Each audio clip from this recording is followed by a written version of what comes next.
What'd you say? So, or give lashes, the Gemara says a punishment, maybe, there's different opinions whether you can learn a punishment from a Kal Vachomer, but the warning for sure you can't learn from a Kal Vachomer. Meaning in order to give lashes, has to be two things. There's a warning and there's a punishment, right? The question is, where does the warning come from and where does the punishment come from? So the Gemara said, if you already have a warning on the books, there's a dispute whether you can learn a Kal Vachomer to create the punishment. But if there's no warning on the books, you can't learn a Kal Vachomer to create the actual prohibition.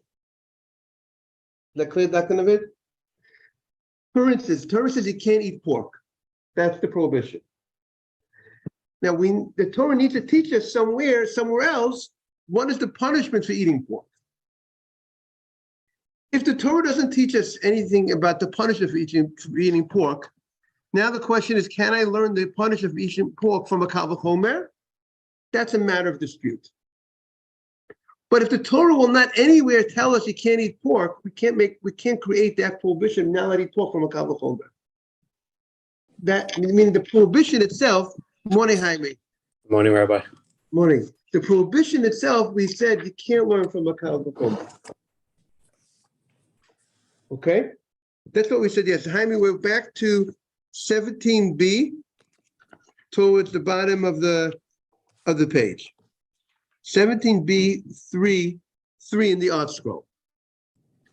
So what the Gemara had questioned Rabbi Shimon and asked Rabbi Shimon, how could you learn a prohibition which you're going to subsequently give a guy? Welcome back, Mr. Haber. How could you learn a prohibition which you're going to subsequently give a guy lashes based on the prohibition that you created if the prohibition was only created from a Kal Vachomer? That was the Gemara's question. So what the Gemara answered, the Gemara accepted the question and said that Rabbi Shimon never learned a prohibition to create lashes through that prohibition that was learned from a Kal Vachomer. What he learned from the Kal Vachomer was you can learn a prohibition from a Kal Vachomer. You can learn that something is forbidden as a result of a Kal Vachomer, but you can't go that next step to give him a punishment based on something that was derived from a Kal Vachomer. That's what the Gemara said. Now, then the Gemara questioned that. What was the Gemara's question? The Gemara's question was that we found, it seemed Rava, first the Gemara challenged from Rava, that Rava said that a non-Kohen who eats from a carbon olah, a non-Kohen who eats from an animal that's supposed to be totally consumed on the altar, and he ate it outside the walls of Jerusalem. So there were many prohibitions that would happen here. First of all, a non-Kohen cannot eat holy food. Number one, this holy food is only allowed to be eaten. It's not supposed to be eaten by anybody because it's supposed to be totally consumed. And holy food is generally in the courtyard, and this was eaten outside Jerusalem. So many violations with one act. Sometimes you could do one act, and you could, for instance, if a person curses a parent, right?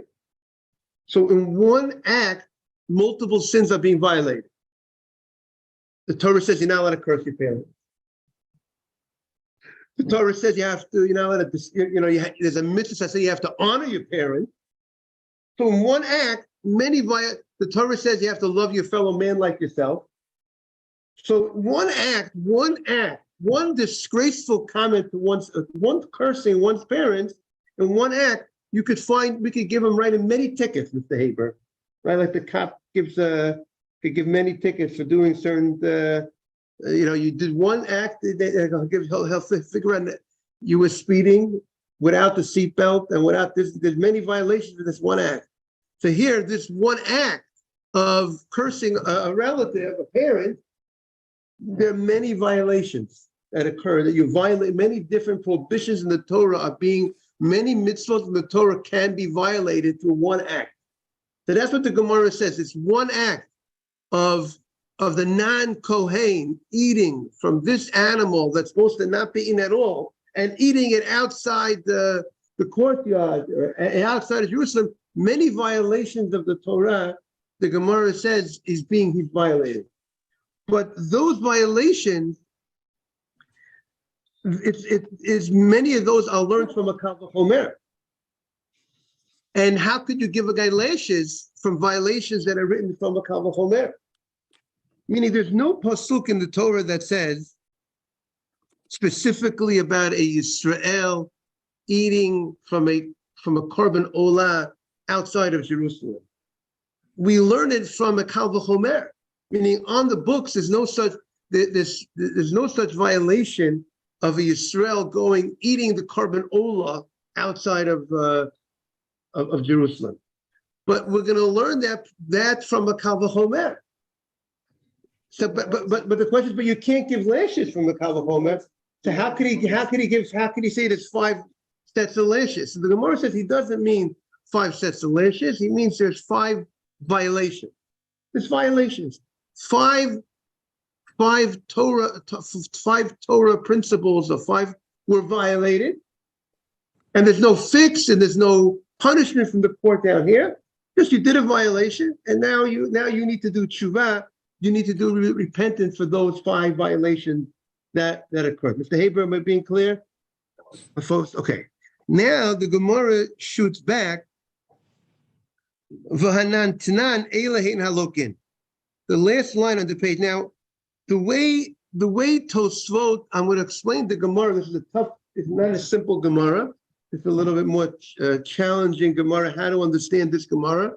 So we're going to explain the Gemara the way Tosfot understands the Gemara, according to Rashi.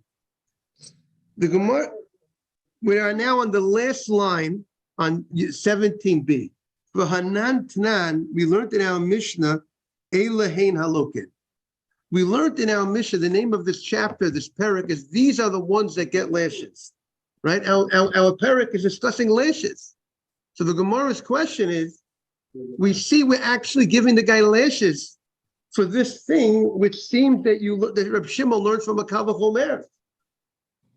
So let's explain let's explain the background of what. So let's explain the background of what's happened. The way Tosfos understands the Gemara. It's the Tosfos Isura Ba'alma. I did it with Mark the other day, on Monday when it was a legal holiday. The Gemara brought a pasuk. The pasuk says, "Lusucha le'achol b'sharecha." There's a pasuk. If you look back on 17a, there's something called the Torah or Hashalem, which quotes every time a Gemara brings a pasuk, it quotes the verse in the Torah. When we were growing up, we did not have such a thing on the Gemara. Did not bring the pasuk for us. We in the old days, sounds like I'm making myself into the old man. The old days, we had to look up the verse ourselves. We had to crack open a chumash, find the verse that the Gemara quotes a pasuk. It would just say Devarim, whatever. It would identify where it is, and you would have to open up a chumash to find it. As the generations got newer, they bring the pasuk for you on the page. You don't even have to crack open now, it's always better to still crack it open because you see the commentary, the Rashi. So that's called the Torah Hashalem, that the newer Gemaras have on the page the pasuk, which is very helpful. So that's cool. So if you look on 17a, it says called the Torah in the left column in the art scroll. It says Torah or Hashalem. See something called Torah Hashalem, then it has an aleph. And the art scroll that's on the bottom column, 17a, all the way on the left side. Jaime, do you have it? Where it has a pasuk? Okay, Mr. Safdie, you got it? Morris, you got it? 17a, So look at, here's the pasuk. Lo sucha le'achol b'sharecha. The Torah says you can't eat in your gates. Ma'asad degoncha, the tithe of your grain. That means the masa sheni, the 10% that you take to Jerusalem that you eat yourself, you and your family. You can't eat it in that 10% that you separate. You can't eat it in Tel Aviv, in Haifa. You have to eat it in Jerusalem. And the pasuk talk says also, b'chorot b'korcha. It talks about the firstborn animal that you give to the Kohen. That has to be eaten where? In Jerusalem. Can't be eaten outside of Jerusalem. And then the pasuk continues, nidarecha, other things, trumat yadecha, bikurim, the first fruits that you give to the Kohen. All of those items have to be eaten in the old city. The first fruits that you give to the Kohen, the Ma'aseh Sheni has to be eaten in the old city. The firstborn animal has to be eaten in the old city. The Thanksgiving offering that you give to the Kohen and you share in it as well, all has to be eaten in the old city. So that pasuk, the Gemara says, is teaching us the malkut. This is clearly a violation. It's written in the violation is written in the Torah. So when it's written in the Torah, and the general rule is when the Torah says don't do something, and if it carries with it an action, so if you violate that, what happens is there's lashes. That's the general rule. The Torah says don't eat pork, don't use a razor blade on your beard.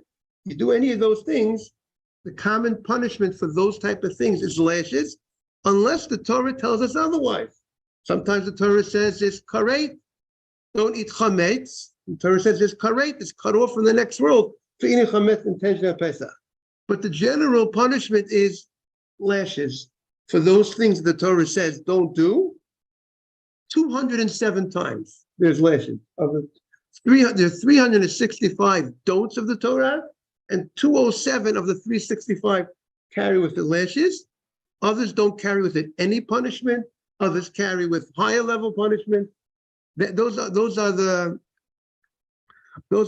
207. Yes. So from those pasuk, Rabbi Shimon would know that that's the source. Bikurim can't be eaten out of Yerushalayim. How do you know Bikurim can't be eaten out of Yerushalayim? From this pasuk that it says you can't eat in your gates, in your personal home, the first fruits. The Kohen has to eat it where? In Jerusalem. Where we learn from this passage that you need to eat in the Hazara or in the cultural. Very, very good. Now, then the Gemara says, now. That's what the Torah. Right. So now, very good. So we have that's the prohibition that will carry with it lashes. But then Rabbi Shimon says that there's another thing happening in the pasuk, because the pasuk is not only going to tell us a prohibition. This pasuk is not only teaching us this law, the fact that many of these things, could have been learned out, could also be learned out from a kal v'chomer. Many of these prohibitions we could have known without the pasuk. So the pasuk is going to teach us, meaning we have a kal v'chomer. If I can't eat my sesheni outside of Jerusalem, certainly I can't eat the Thanksgiving offering outside. More than the Tana. I can't eat the Thanksgiving offering. I can't eat the bikurim, which is like truma, has status like truma, outside of Jerusalem. So Rabbi Shimon understands the pasuk is also telling us not only this point, it's teaching us something new that we didn't know before. It's teaching us a new prohibition. It's not only coming to teach us this, because many of these things we could have learned many of these prohibitions from a kal v'chomer. So if the pasuk is telling us this, and we know this, many of these things from a kal v'chomer, he understands the pasuk is telling us not only this, something else as well. The Torah is teaching us some other kind of law as well. The Torah is not just coming to tell us there's lashes for all these things. All the things that you could learn from a Kal V'chomer that I would not even need a pasuk to tell me you can't do it. The Torah tells me don't do this, but I know already you can't do it. So why does the Torah have to tell me don't do it? Okay, so maybe the Torah is going to teach me, okay, you wouldn't know lashes. If I wouldn't tell you you can't do it, you wouldn't know there's lashes. But the fact that you can know it from a Kal V'chomer would not teach you lashes. Okay, so I need the Torah to tell me don't do it in order, the Torah has to write the prohibition in order for us to have lashes. But that's not only what the Torah is interested in telling me, because the Torah seems like it wants to tell me something, it's coming to tell me something new that I wouldn't know, a prohibition that I would not have known at all. So therefore, Rabbi Shimon says, therefore the pasuk has some other, good morning, that has more than meets the eye. It's not just what meets the eye that you can't eat the food outside of Jerusalem. Because that we would have known that prohibition from a Kal V'chomer that I can't eat the Thanksgiving offering outside of Jerusalem. I would have known the first fruits can't be eaten outside of Jerusalem. So what is the Torah telling me? There's some other thing the Torah is teaching me.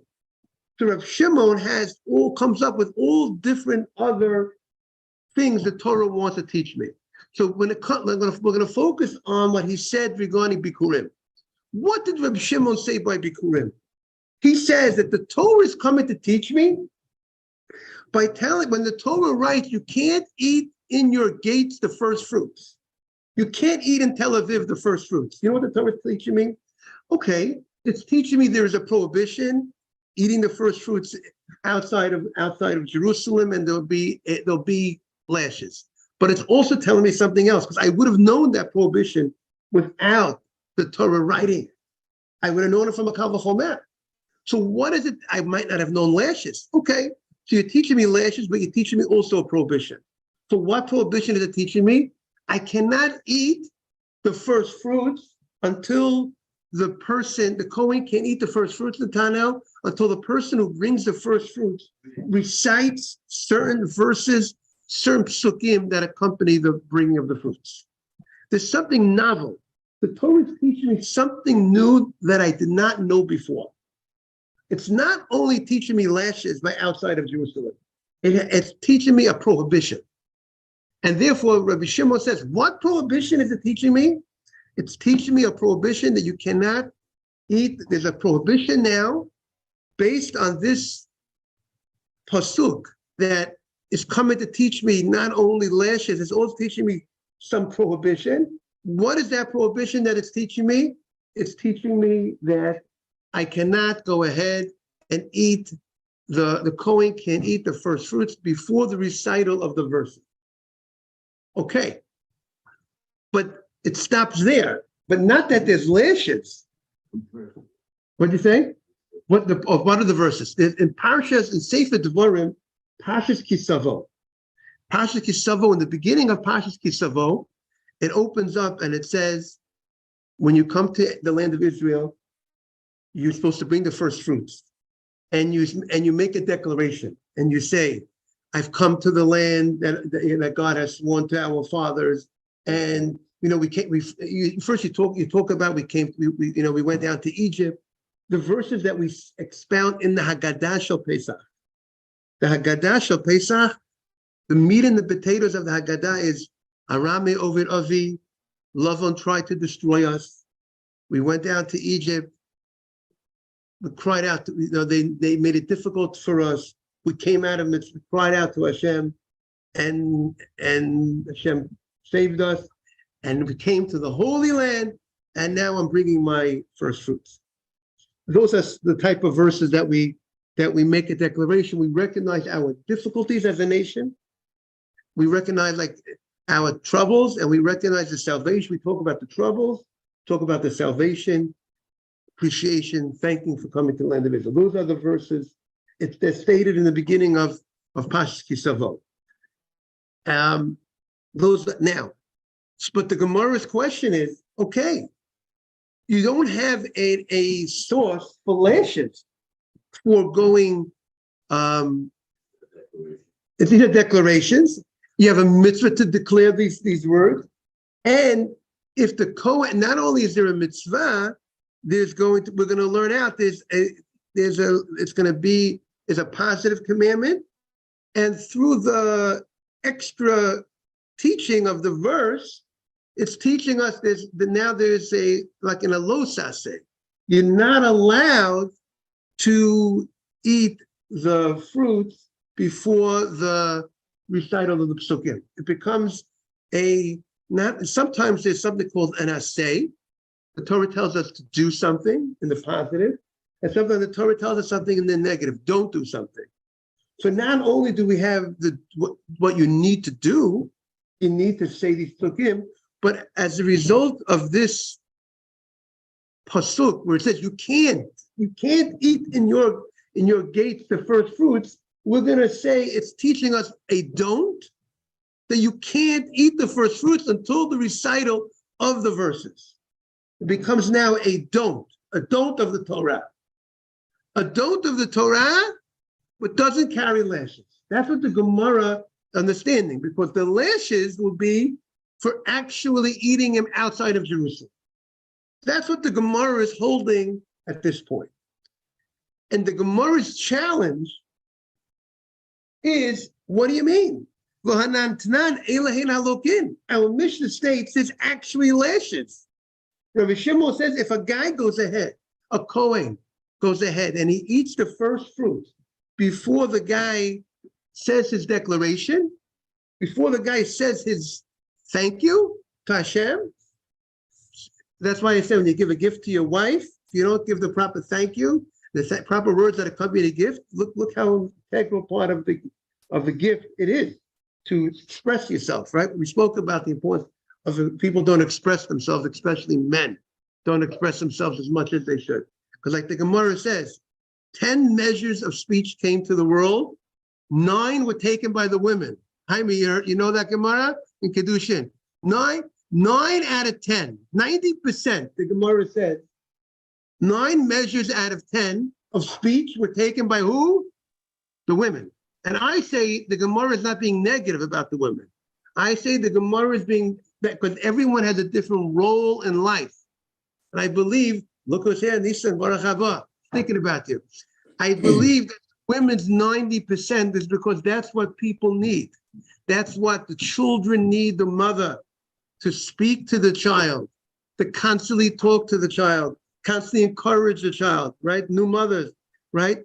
That's and good morning, Simon. That's what we need to. That's why it's important that she should have that speech, and everyone has their role. Everyone has a different role in life.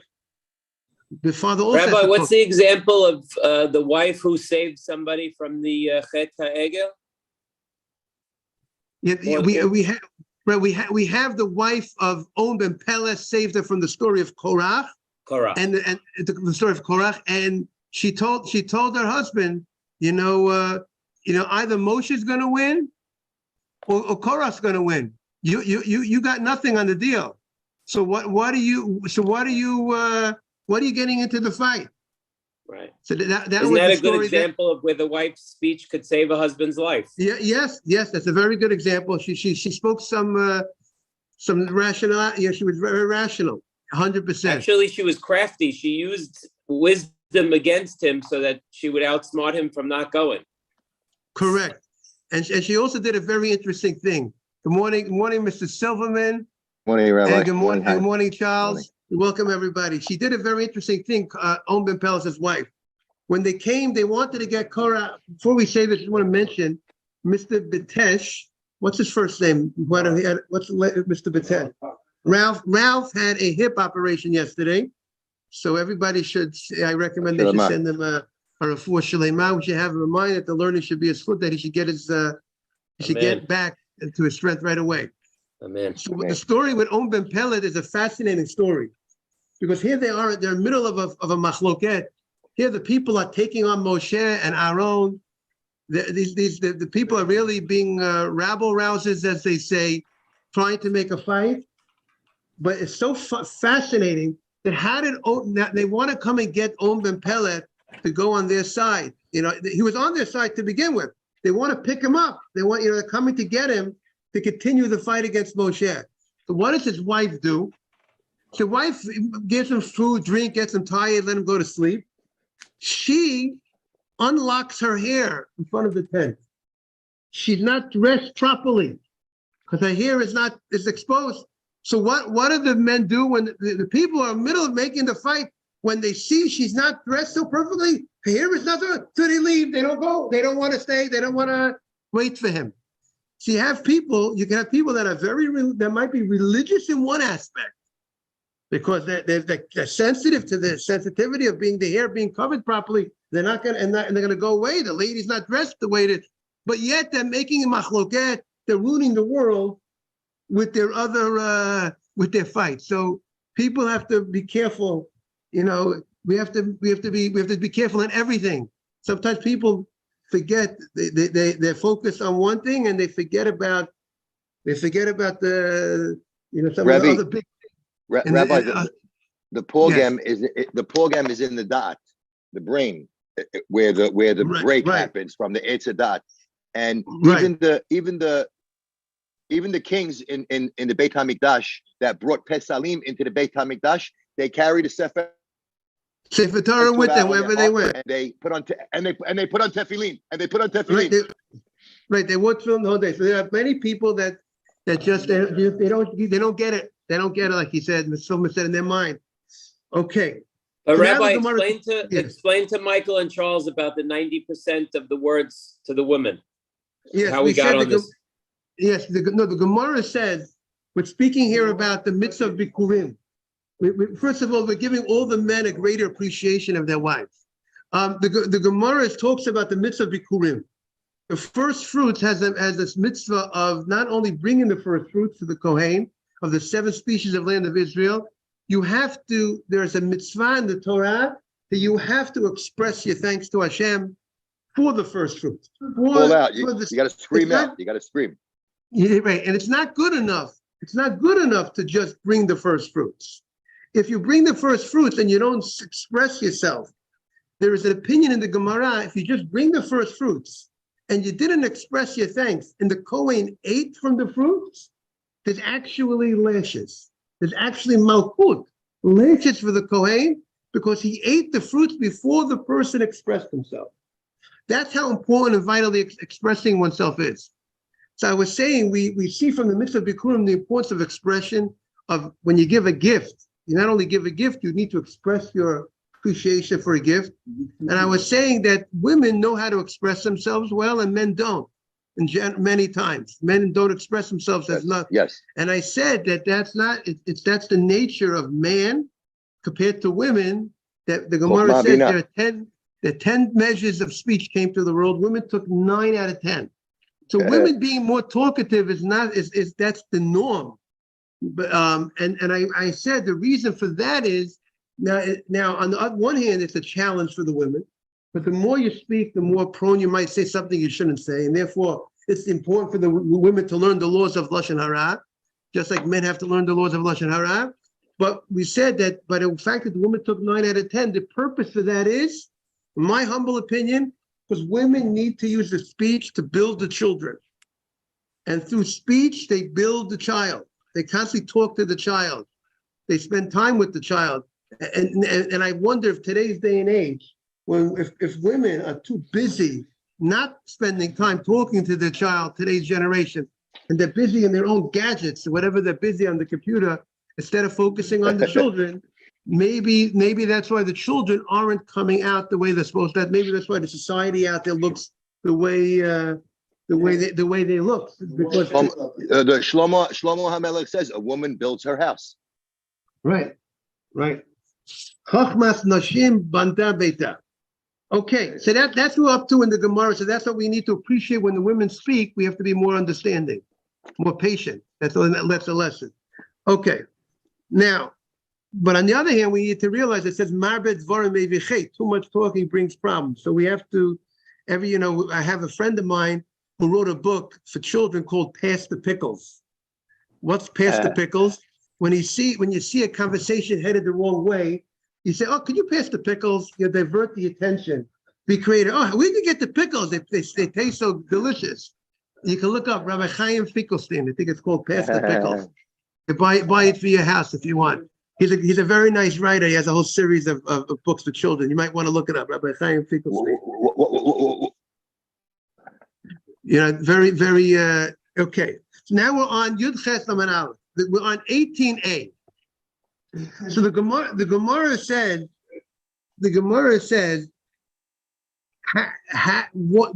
according to Rabbi Shimon, where is his source? How does he know that there's lashes, there's malchut for? But if someone please post in the group Ralph's number, Ariel, today, and post in the group, and people should all send it. Well, he should be in the group. If not, Simon most probably has his number. Simon will give you his number, and please post it for everyone to send them a refuah shlema. Very important. And then we miss another class. Exactly. So the Gemara says the following. We have an extra pasuk. We found an extra pasuk to teach us that there's lashes according to Rabbi Shimon. It's not the halacha. That according to Rabbi Shimon, there's lashes if the Kohen jumps the gun, if the Kohen eats from the first fruits before the recital of the thank you that a person needs to say to Hashem for the first fruits. If the Kohen jumps the gun and he eats the fruits before the recital of those passages, of those psukim from Kisavo, we have a pasuk, and that's why the Mishnah says there's lash. What is the pasuk?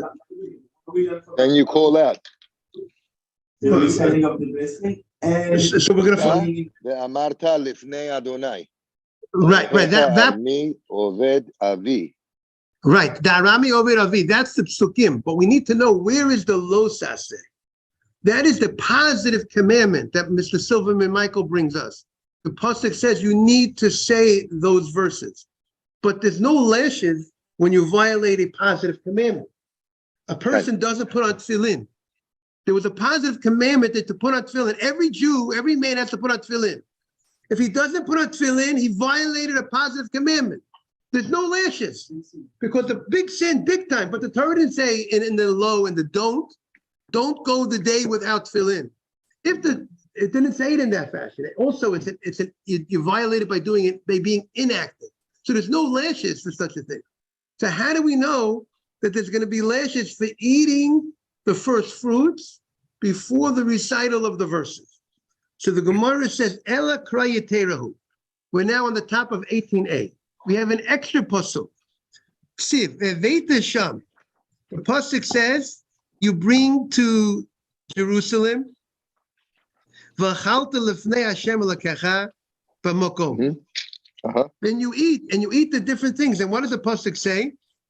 If you look at the Torah Or HaShalem, that's on 18a, which quotes the pasuk, and the art scrolls on the left side.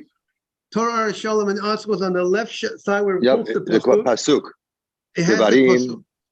Right. So what does the pasuk say? V'aveitem shama, you bring there olotechem, your korban olah, zivchechem, the masrot, the trumat yetchem, which is the bikurim, the firstborn. It lists all the different things that you have. It gives the asay. What you need to do, you have to bring it to Yerushalayim. The firstborn has to be in Yerushalayim, and the bikurim, the first fruits, has to be in Yerushalayim. The Maaseh Sheni has to be in Yerushalayim, right, Morris? All of these things have to be eaten in the old city. Now, we have. So the Gemara says, so what? You know what the Torah should have done? Why didn't the Torah follow after it tells us, it identifies all these things that have to be in Yerushalayim? It could have said, Lo lichta rachmana, third line from the top. Lichta rachmana, is it clear? Lichta rachmana, lo tuchal lechla. The Torah could just write, after the Torah identifies Ariel, you need to eat there. This thing, that thing, all these different items, you have to eat there in Yerushalayim. The Torah should have written right afterwards, lo suchal. If you want to tell me a lo saseh, you want to create a lo saseh that there's lashes for eating it outside Jerusalem, the Torah could have just followed lo suchal lechlam b'sharecha. After the Torah tells us, eat them in Jerusalem, you want to create a lo say in the negative, which will create lashes, because the lashes is when you violate the do not of the Torah. So the Torah should have just followed lo sucha lecha b'sherecha. Period. Why did the Torah rewrite it again? The Torah rewrote the pasuk. The Torah rewrote the pasuk that we quote on Yud Zayin. It says lo sucha lecha b'sherecha masa degoncha. It repeats all these things again in another pasuk. One is in pasuk 17, and one is in pasuk 6. But you don't need to rewrite. Or why did the Torah have to? The Torah doesn't give an extra letter. There's no extra letter in the Torah. So the Torah, if the Torah is just interested in telling me, you're not allowed to do these things outside of Jerusalem, it could have just said, after the pasuk says, do it in Jerusalem, A, B, C, D, and F. Like the West 4th station is A, B, C, D, and F train. After it tells you the A, B, C, D, and F, then just tell me, don't eat it in your gates. That's what it should have just said. Why does it say again? After it tells me do A, B, C, D, and F, then it says, don't eat in your gates, and then it lists all of them again. To tell you there's malchut. So that's coming to tell us a new. It's like writing it twice. By writing it twice, morning Avi. By writing it twice, that teaches us the malchut. Well, now we have the extra malchut for the story of the bikurim. If you eat the bikurim outside of Jerusalem, how do you know there's a lo saseh? Where's the source that you should get? Rabbi Shimon should say you get lashes for eating the first fruits out of Jerusalem, because we now have it's as if we have an extra pasuk written in the Torah. There's a whole pasuk, there's a whole lo saseh that's not necessary to be written at all. Now that's written, that's coming to teach us the different, something new. It's a new prohibition for all those things. For the bikurim, there's a new prohibition for eating the bikurim in some aspect. In which aspect is the Torah teaching us? That's what it's coming to teach us. You can't eat outside of Jerusalem. And it talks about the Thanksgiving offering. Also, it's teaching us a certain law about the Thanksgiving offering that you can't do. That's what the Gemara says. Look at the Gemara on Yud Ches. Lichtov Rachmana, third line from the top. Lichtov Rachmana, let the Torah write Lo Sucha Lechlom. The Torah should just write, don't eat all these things outside of Jerusalem. Mahad Mefarsh Rachmana Lamali. Morning, Charles. Why does the Torah have to go ahead and write again, don't eat all these things, and then be specific and mention these items again? It's coming to teach us a separate prohibition for all of those items that are written in the pasuk. A new prohibition regarding bikurim, a new prohibition regarding the Thanksgiving offering, a new prohibition regarding kachim. And that's why Reb Shimon gets where he gets the malchut from. He gets the malchut from this extra writing of the Torah, and the extra writing of the Torah is to teach us a separate prohibition for all those things. I want to thank the beautiful crowd for joining both in live and on the screen. One thing, Rabbi Shimon, is it Rabbi Shimon Bar Yochai it's talking about? He's not mentioned as Bar Yochai, so it's not clear to me if I have to look up if there are Shimon in the Mishnah as Rabbi Shimon Ben Yochai, because he's not usually, you would quote him as Rabbi Shimon Ben Yochai, but would have to look that up. I have to do my homework on that. He's written as Rabbi Shimon. All right, Rabbi. Have a great day, everybody. Good to see everybody. We're back tomorrow. Thank you, Rabbi. Great to see you. Charles, thank you for joining. Thank you very much. Rabbi, what's that boy's name? Ralph what? Ralph Batash. Ralph Batesh. And what's his number? What's his number, Simon? What's his number? Hang on 1 second, my friend. His number is He's a sweetheart of a guy. 516 551 1153.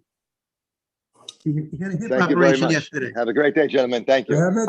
Thank you Thank you yes, very much. All the best. 551-1153. Thank you. Yes, correct. Thank you very much. Have a great day, everybody. There are punishment from extra words. that's also, it's shouldn't be black and white. Take care, Jaime. Thank you for being on. And thank you for bringing everybody with you. What you say? Black and white. That